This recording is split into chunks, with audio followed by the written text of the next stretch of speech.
Welcome back नाज़रीन, एक बार फिर से आपको खुशामदीद कहेंगे। छोटी ईद की बड़ी खुशियाँ आपको बहुत बहुत मुबारक हो। और जब बड़ी खुशियों का जिक्र आता है तो इसमें बहुत से ऐसे लोगों को भी अपनी फैमिली का हिस्सा हमें समझना चाहिए और हमें उस हिस्से में अपना हिस्सा भी डालना चाहिए। जिन लोगों की अपनी फैमिलीज़ किसी मजबूरी के तहत बाय चॉइस साथ नहीं होती, बहुत से ऐसे लोग हैं जो रियलाइज़ नहीं करते कि फ़ैमिली जो है वो कितनी इम्पॉर्टेंट है। हमारे घरों में हमारी माएँ बहनें, हमारे भाई बहन आपस में, चाचू चाची, मामू मामी, खाला सब रिश्ते, फूफा फूफी, फूफो का जिक्र नहीं करूँगी तो नाराज़ ना हो जाए। तो ये सारे रिश्ते जो है ना ये बड़े ज़रूरी होते हैं। और जब मैं बात करती हूँ ईद मनाने की, तो ईद पे बहुत सी ऐसे जेस्चर्स और चीज़ें होती हैं जो कहीं ना कहीं बड़ा एक इम्पैक्ट छोड़ देती हैं। और जैसे ही मैं अपनी इस ट्रांसलेशन में मुख्तलिफ गेस्ट से आपकी मुलाकात करा रही हूँ, और अभी कुछ देर पहले जब हम बात कर रहे थे बिनते फातिमा फाउंडेशन से और वहाँ से आए लोगों से, उस घर में रहने वाली माओं से और उस घर में जो ख्याल रख रही हैं इन माओं का, उनसे हम बात कर रहे थे। तो यही गुफ्तगू का सिलसिला हम आगे बढ़ाएंगे कि ईद पर, ईदें और ऐसे त्यौहार जो है ना वो खुशियाँ और मिलने मिलाने का त्यौहार होता है। तो ऐसे घरों में जहाँ माएँ रह रही हैं और उनकी औलाद उनसे मुलाकात के लिए नहीं आ रही है या उनसे मिल नहीं रही है या उनका हाल अहवाल नहीं पूछ रही है, तो ये जो खुशी का त्यौहार है ना ये बड़े दुख का त्यौहार है। तो मैंने सोचा क्यों ना हम सिर्फ 42 जो है वो उनको अपना मेहमान बनाए, उनको यहाँ पर बुलाए, उनसे बात करें। और अभी जैसे मैं बात कर रही थी आंसा आपा से, जो कि इस घर को चलाती हैं, इस घर का होल्ड उनके पास है, सबका ख्याल भी रखती हैं। और आपको अभी याद होगा कुछ देर पहले जब मैं बात कर रही थी आंसा आपा, तो मैं जिक्र कर रही थी आपके बेटे का। और हारिस भाई अभी हमारे साथ ज्वाइन कर चुके हैं हमें कि ये मुझे मेरे छोटे भाई की तरह का, आपकी वैसे शक्ल भी मेरे छोटे भाई से मिलती है। हारिस वेलकम, और आपको ईद बहुत बहुत मुबारक हो। तो मैंने फिर रिक्वेस्ट की, मैंने कहा हारिस आपको आना चाहिए, शो में आइए, बात कीजिए, क्योंकि जो यंग जनरेशन है ना हमारी, उसके बारे में बहुत सी चीज़ें ऐसी कही जाती हैं कि they are very busy in their own life, बहुत मैकेनिकल लाइफ है चल रही, अपने पेरेंट्स के लिए टाइम नहीं होता। तो इस यंग एज में जहाँ वो इन सब माओं को जो बिनते फातिमा में रहती हैं, जो फिर बिनते फातिमा में जिनका घर है वहाँ पर, तो उनका ख्याल रखने में आप भी बड़े पेश होते हैं। क्या हाल है आपका, ठीक हो? अल्लाह का शुक्र, अल्हम्दुलिल्लाह। अच्छा, आंसा आपा जो है ना एक फ़ीमेल भी हैं और एक माओं का एक औरत होने के लिहाज से एक एलिमेंट ऐड भी हो जाता है। यंगस्टर लाइक यू, किस तरह से, कितने अरसे से आपकी यादें इस बिनते फातिमा फाउंडेशन से जुड़ी हुई हैं? ज़ाहिर बचपन में आपने आँखें खोली तो आपकी नानी चुके ये कर रही हैं, तो आपका भी उसमें वो रहा। तो कैसा फ़ील होता है कि इतनी सारी मदर्स भी हैं, इतनी सारी मदर्स का ख्याल भी रखना है, और आप वो औलाद हैं जो इन माओं को अवेलेबल भी हैं, इनका ख्याल भी रख रही हैं, लेकिन जिनका इनको इंतज़ार है, जो इनकी औलाद इनको मिलने नहीं आती है, जो इनके घर वाले इनको छोड़ गए हुए हैं, इनका इंतज़ार ही ख़त्म करते हैं हम लोग। हमारी कोशिश यही होती है कि बेटा बन जाऊँ, भाई बन जाऊँ। एक ये जो चीज़ है ना, क्योंकि बेसिकली सबसे पहली चीज़ हम लोगों की होती है कि इन माओं का दिल लगा लें हम लोग अपने पास, किसी तरह दिल लगा लें। क्योंकि एक माँ ने 40 साल बच्चों को पाला, एक घर बनाया और बाद में उसे निकाल दिया जाता है रोड पे। तो मेरा ख्याल है कि ये छोटी छोटी टेंशन और ये छोटी छोटी चीज़ें कुछ भी नहीं हैं। इन माओं से पूछें इनके दुख कैसे हैं। तो अल्हम्दुलिल्लाह जिसे कहते हैं ना सुकून, हम लोग ढूंढते रहते हैं। मुझे सुकून मिलता है जब रात को हम सोते हैं। अल्हम्दुलिल्लाह रात को 2 बजे भी इन माओं की किसी की आवाज़ आती है, हॉस्पिटल कहीं पे भी, तो हमारी कोशिश होती है अभी भाग के जाएं। शायद ये हम लोगों की आदत बन गई हुई है। या मेरी नानी जिन्होंने स्टार्ट किया था, क्योंकि 2008 से जब स्टार्ट किया था, मेरी अम्मा से ज़्यादा मेरी नानी के साथ ज़्यादा प्यार था, तो मैं उनके पास ही रहता था। तो मैंने अपनी टीन एज में भी इन माओं को अपनी गोद में उठाया होगा। तो मेरे लिए, हमारे लिए बहुत ही एक ऐसी चीज़ है कि हम लोग हैप्पी होते हैं इस चीज़ में। मतलब इन्होंने अपनी औलाद को बचपन में गोद में उठाया, और जब इनकी हेल्थ प्रॉब्लम्स हुए, मेडिकल प्रॉब्लम्स हुए, सहारे की ज़रूरत पड़ी, तो अपनी औलाद नहीं है, मौजूद नहीं है, और आप वो सहारा बन रहे हैं। मेरा ख्याल है अल्लाह ताला ने शायद हम लोगों को चुना है।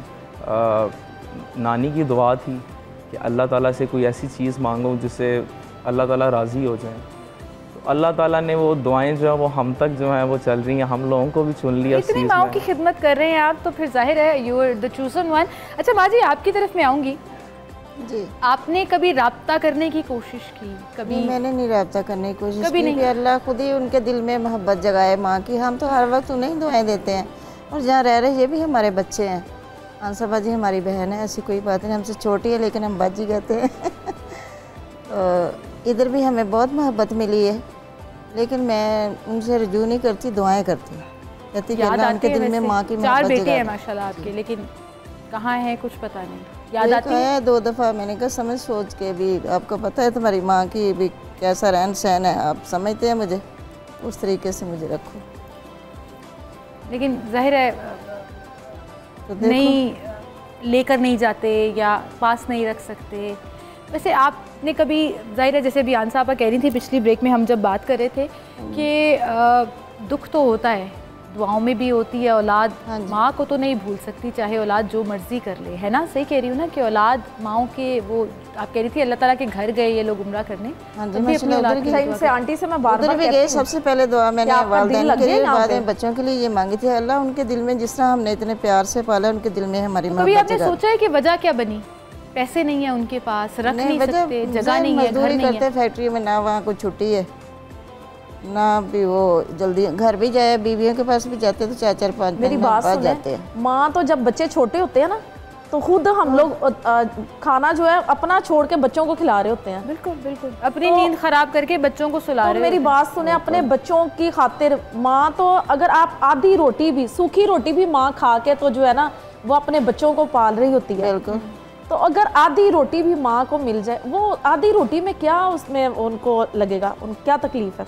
मालिक राज़िक मालिक तो अल्लाह है, लेकिन हमें सिर्फ बच्चों की मोहब्बत चाहिए। जिस तरह हम मोहब्बत करते हैं ना दिल से, इस तरह बच्चों की मोहब्बत चाहिए। ये वो माँ है जिसने उठ उठ के तहज्जुद में अपने बच्चों की खैरें मांगी, अपने बच्चों के रिज़्क़ के लिए दुआएं की, यहाँ आने के बावजूद। हाय अल्लाह, इतना पढ़ती जान नमाज पे, कुरान जितनी छोड़ते जहाँ रह रहे हैं इस घर के लिए भी बहुत दुआएं करते हैं। इतनी सब्र वाली माँ फिर भी अपने बच्चों की खैरें मांगती है, और फिर भी कह रही हैं कि मैं खुश हूँ, मुझे मेरी औलाद ये और मेरा ये ख्याल रख रही है। हम खुश हैं। आप जब भी पूछेंगी ना इनसे, आप जब भी पूछेंगी कि बेटे मिलते हैं, कहेंगी हाँ आते हैं।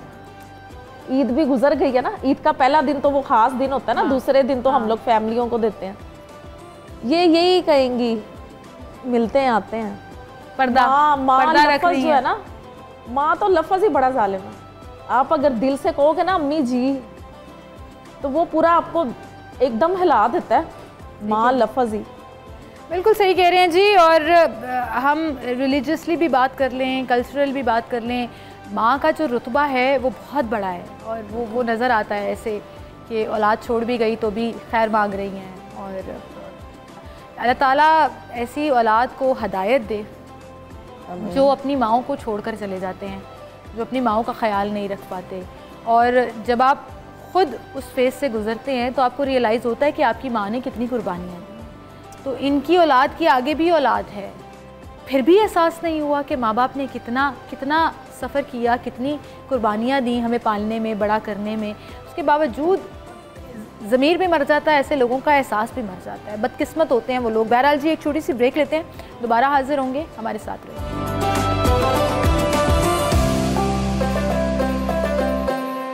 वेलकम बैक नाज़रीन, एक बार फिर से आपको खुशामदीद कहेंगे और गुफ्तगू कर रहे हैं हम अपने ख़ास मेहमानों से, और गुफ्तगू का सिलसिला हम आगे बढ़ाएंगे, जिसमें मैं बिन्ते फातिमा फाउंडेशन को घर कहती हूँ, मैं इसे ओल्ड एज होम नहीं कहूँगी।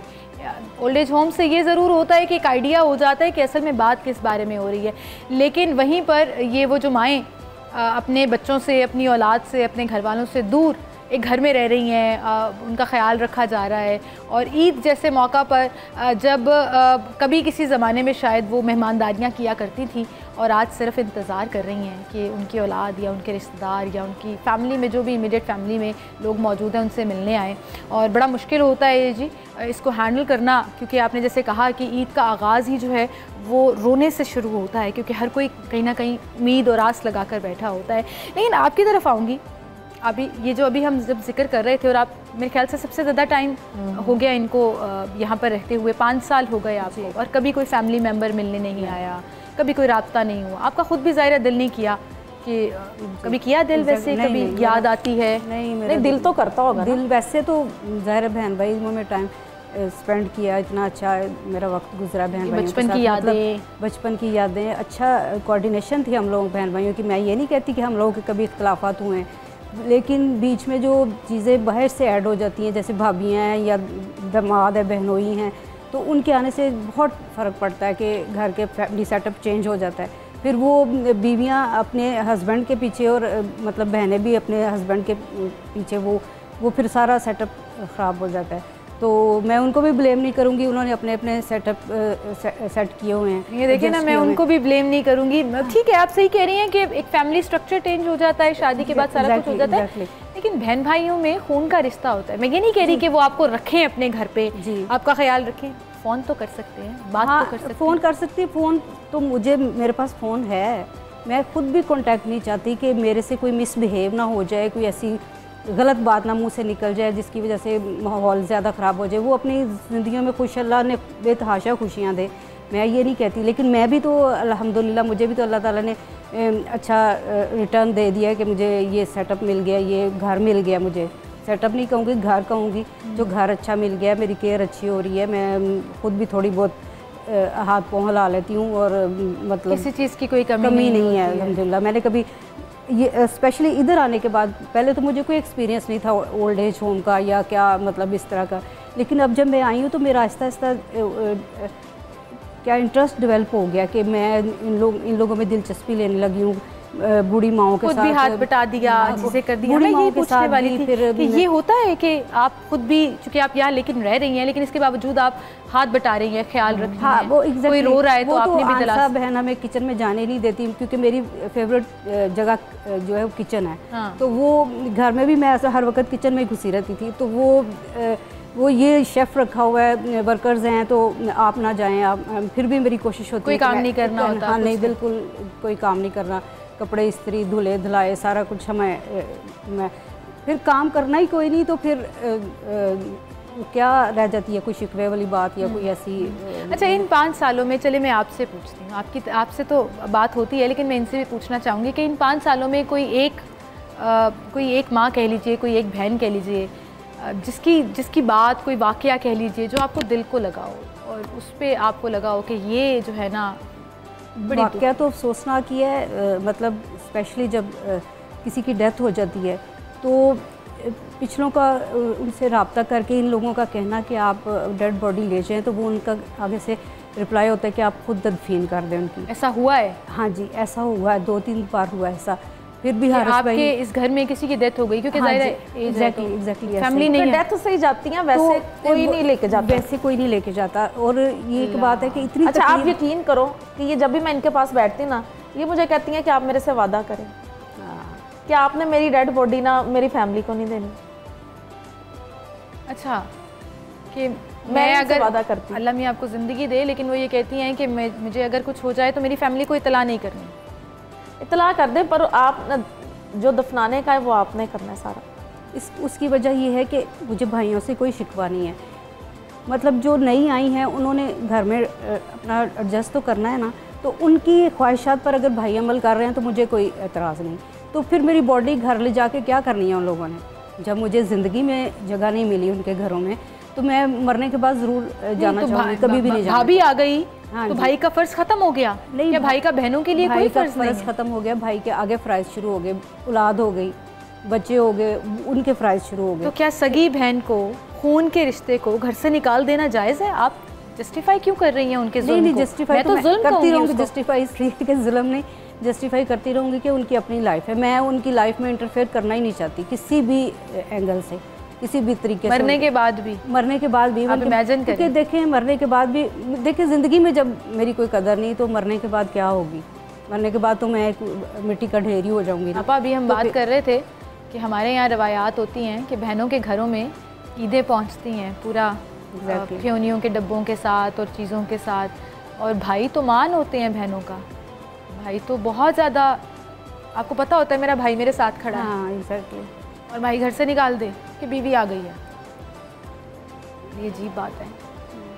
तो ये कहानी सिर्फ माँओं की नहीं है, ये तो बहनों की, बेटियों की भी है कि माँ बाप नहीं रहे तो भाई ने मुंह मोड़ लिया, और आज बहन आज भी अपने भाई को डिफेंड कर रही है और ये कह रही है कि मुझे कुछ हो गया तब भी मैं उस पर बोझ नहीं बनूंगी, कि वो कहेगा मरने के बाद खर्चा डाल गई। मुझे नज़र आ रहा है ना, मुझे आपकी बातों से पता लग रहा है कि तदफीन और वो अल्लाह माफ़ करे, लम्हे आपको ज़िंदगी दे, लेकिन एक हाइपोथेटिकल सिचुएशन में हम ये बात कर रहे हैं और आप कह रही हैं तब भी उनको मत देना। बिल्कुल। और ऐसा भी होता है कि खुदा ना खास्ता किसी की डेथ हो गई है, कोई इस दुनिया से चला गया है इस घर से, और वो डेड बॉडी लेने नहीं आते। नहीं, एग्जैक्टली ऐसा ही हुआ है। और औरत की तदफीन तो बहुत ज़्यादा पर्दे के अंदर होनी चाहिए, तो इसलिए वो पर्दा भी उन लोगों ने रखने की कोशिश नहीं की कि भाई हम अपनी महरम चले जाएं, जनाजे को कंधा महरम दे दें।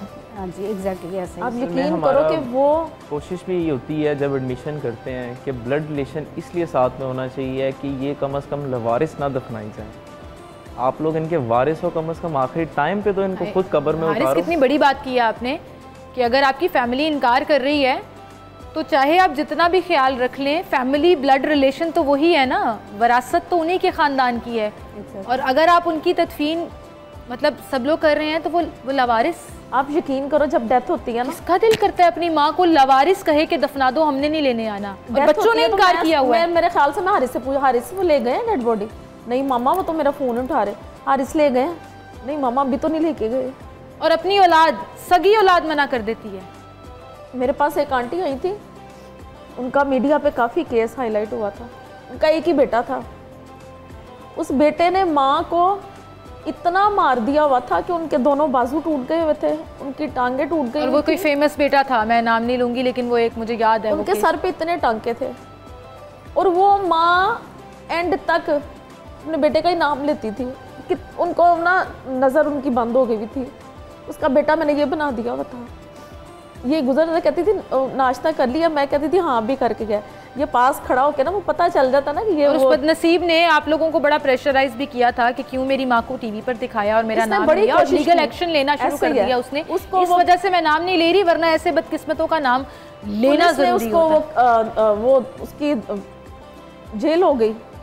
वो कहती थी कि मेरा एक काम कर दो, सारी जिंदगी आसान नहीं भूलूंगी। किसको जेल हो गई? उनके बेटे को। अच्छा। जब माँ को बहुत ज्यादा उसने मारा। हाँ जी। तो हाँ वो मोहल्ले वालों ने, सब ने, नेबर लोगों ने वो पुलिस को इतला की, उन्होंने पकड़ लिया उसको जेल हो गई। तो वो इसको कहती थी कि मैं सारी जिंदगी तुम्हारा एहसान नहीं भूलूंगी, तुम मेरे बेटे को रिहाई दिलवा दो। क्योंकि वो समझती थी कि हारिस उनका बेटा है। नहीं, तब तो वो अपने बेटे को पता था उनको। अच्छा। यानी कि उनके आखिरी लफ्ज भी यही थे कि मेरे बेटे को जो है ना वो बाहर निकलवा दो। उसने मुझे हाथ नहीं लगाया। हारिस ने पूरी कोशिश की, कवर अप कर रही थी अपने बेटे। उनको उठा के अदालत लेके जाना, उन्होंने जज के सामने कहा, जज ने कहा कि आपको आपके बेटे ने जख्मी मार दिया, सारा खत्म कर दिया, कि वो बिल्कुल हिल ही नहीं सकती, प्लास्टर थे वो यहाँ पर भी मुझे पता है बेड के ऊपर थी और मेडिकल बेड था उनका स्पेशल। अम्मा जी आप अपने बेटे को माफ कर रही हैं? वो कहती हैं मैं माँ हूँ, मैंने पैदा किया है। आप कौन होते हैं उस पर ऑब्जेक्शन लगाने वाले? उन्होंने उसकी रिहाई करवा दी बेटे की।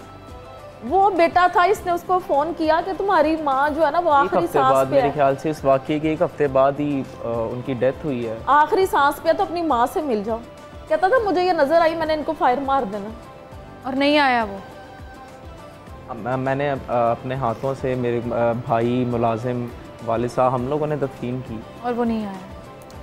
कैसी बदकिस्मत औलाद है जी।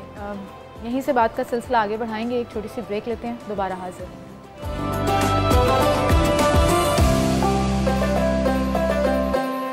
वेलकम बैक नाज़रीन, एक बार फिर से आपको खुशामदीद कहेंगे। और हम ईद के रोज़ भी थोड़ी ऐसी बातें कर रहे हैं जिससे दिल दुखी हो रहा है, लेकिन वो सिर्फ इसलिए कर रहे हैं कि this is part of our family society.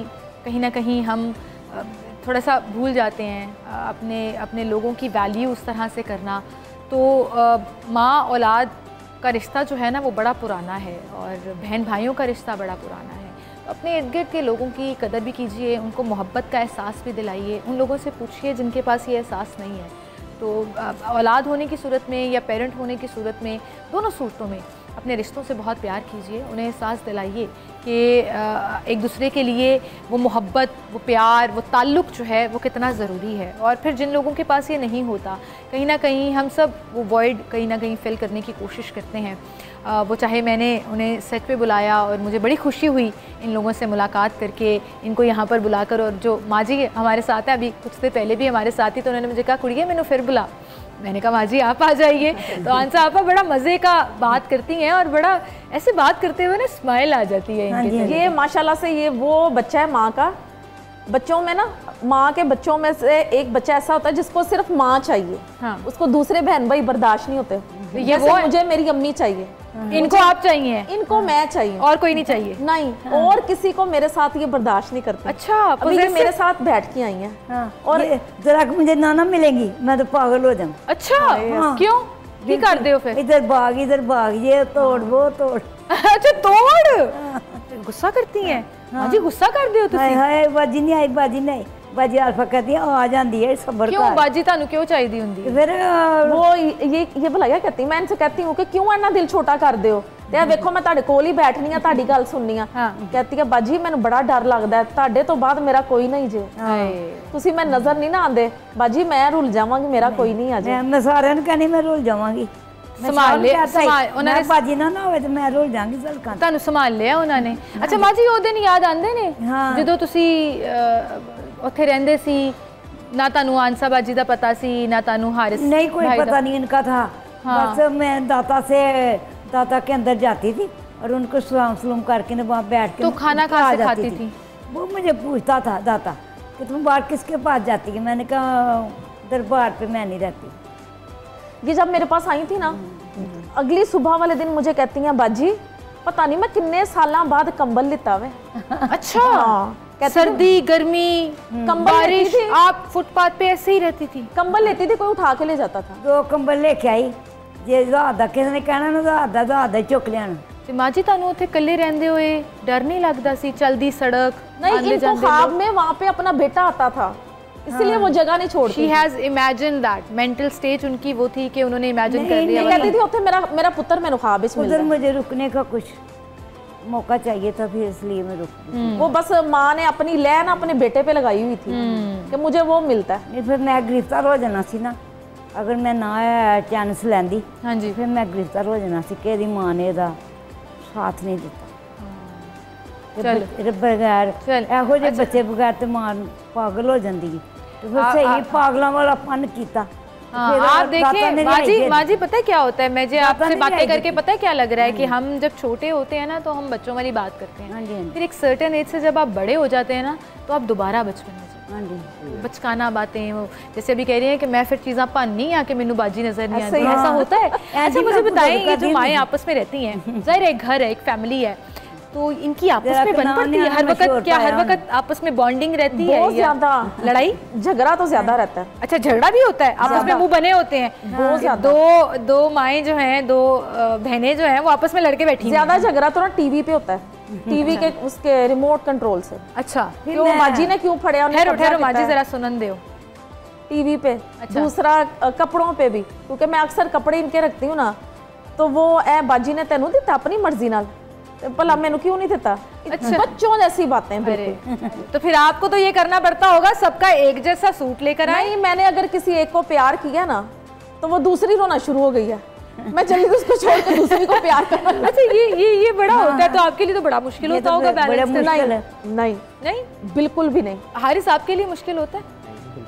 हम लोगों की आदत बन गई हुई है अल्हम्दुलिल्लाह कि एक से अगर मिले या एक को टाइम दिया तो फिर अच्छा चलो, फिर बाकी सबका चक्कर लगा के जो है। मेरी बात सुने, इन्होंने किसको दिखाना है रो के?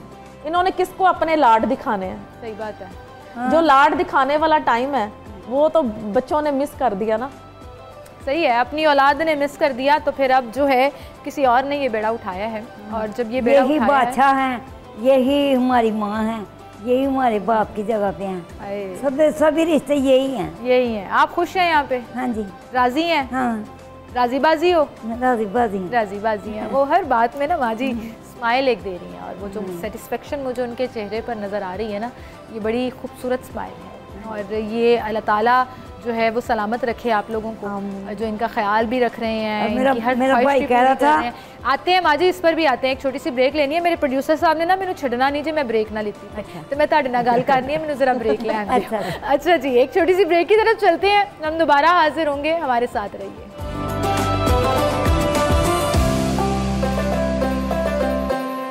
वेलकम बैक नाज़रीन, एक बार फिर से आपको खुशामदीद कहेंगे। हम जितनी ऑन एयर मज़े मज़े की बातें कर रहे हैं, अब हम ऑफ एयर भी मज़े मज़े की बातें कर रहे हैं। और ये माजी जो है ना, मुझे लगता है सबका दिल लगा के रखती हैं, बातें करती रहती हैं। और अच्छा हारिस, जैसे अभी हम जिक्र कर रहे थे आपा से भी कि घर असल में बहुत ज़्यादा इम्पॉर्टेंट है, और किस तरह लोग आपको अप्रोच करते हैं छोड़ने के लिए भी?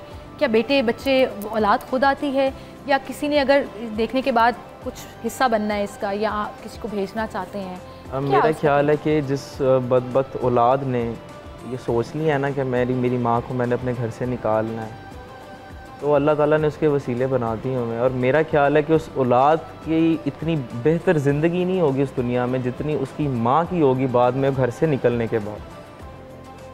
अल्लाह ताला बहुत प्यार करते हैं। ऐसे इंसिडेंट केसेस हैं जो खुद बच्चे छोड़कर गए हैं, खुद बेटे या बेटियां छोड़कर गई हैं, सगे बहुत हैं।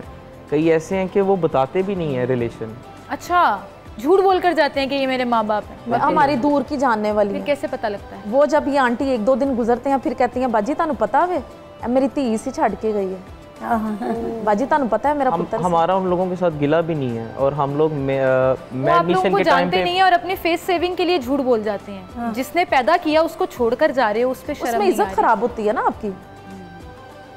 जो मेरे पास पान कार्ड थी ना मेरे को दादा दरबार दा, वो भी लेगी मेरी बेटी। अच्छा, माँ जी को अपने हमारे माशरे में ना इज्जत को एक मिनट माँ जी, इज्जत को एक ना खासकर ऐसी चीज़ बना ली हुई है कि यहाँ का एनवायरनमेंट ऐसा है कि मोहल्लेदार को पता ना चले कि मैंने अपनी माँ को कहीं छोड़ दिया, मैं उसको 4 दीवारी में रख के मार दूँ।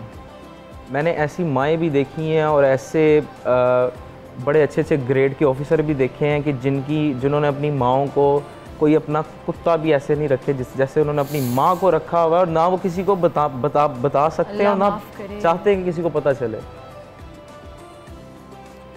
हाय जी, अल्लाह माफ़ करे, अल्लाह माफ़ करे। आंसर आपा एक दो सवाल मेरे जहन में आ रहे हैं, वो ये हैं कि लोग भी ये जानना चाह रहे होंगे कि क्या जो फैमिलीज़ छोड़कर जाती हैं आप उनसे कुछ चार्जेस भी लेती हैं, क्या वो कुछ पे करते हैं, कुछ ऐसा सिस्टम भी है?